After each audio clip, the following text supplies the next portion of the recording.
Баршаңызға қайырлы күн достар, менің каналыма қош келдіңіздер.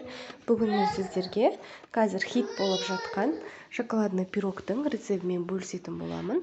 Өте дәмді әрі нәзік пирогтардың бірі, дастарханыңыздың сәнін келтіреді. Және де видеоны көрмес бұрын менің каналыма тіркеліп, лайк, комментарий басуды ұмытпаңыздар.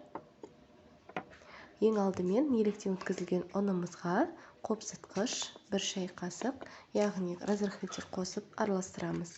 Үстінен 1 жұмыртқа және ертілген сары май, қант қосып қасықпен араластырып аламыз. Енді қолымызбен жұмсақ қамырымызды илейміз. Біздің қамырымыз жұмсақ болып шығады.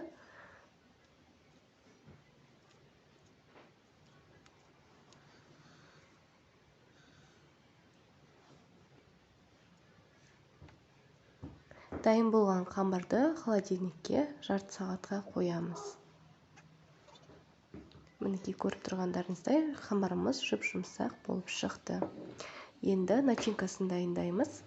Начинкасына шоколад пен сары майды микроволновкада ерітіп аламыз. Қаймағымызға ерітілген шоколадты құяп, үстінен қант және 2 ас қасық какао салып, барлығын жақсылап араластырамыз. Енді 2 жұмыртқа қосып, тағы да жақсылап араластыратын боламыз.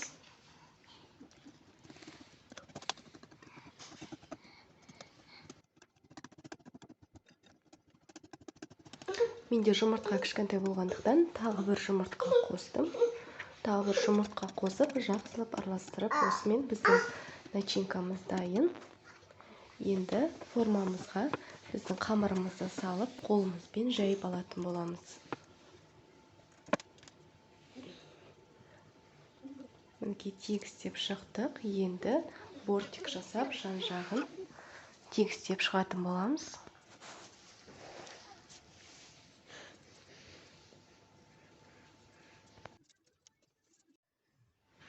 Енді дайын болған салманы құйып, қызып тұрған пеште 180 градуста 45 минут пісіріп аламыз.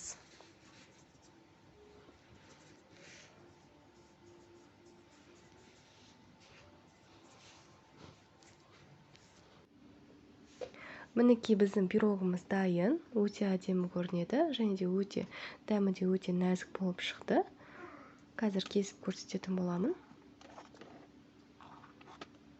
Ортасы да пісіп шыққан. Шайға жасап көрсеңіздер болады. Видеоны соңына дейін көргендеріңізге көп рахмет. Және де менің каналыма тіркеліп қойыңыздар. Сонда ең бірінші болып мен видеомды көретін боласыз.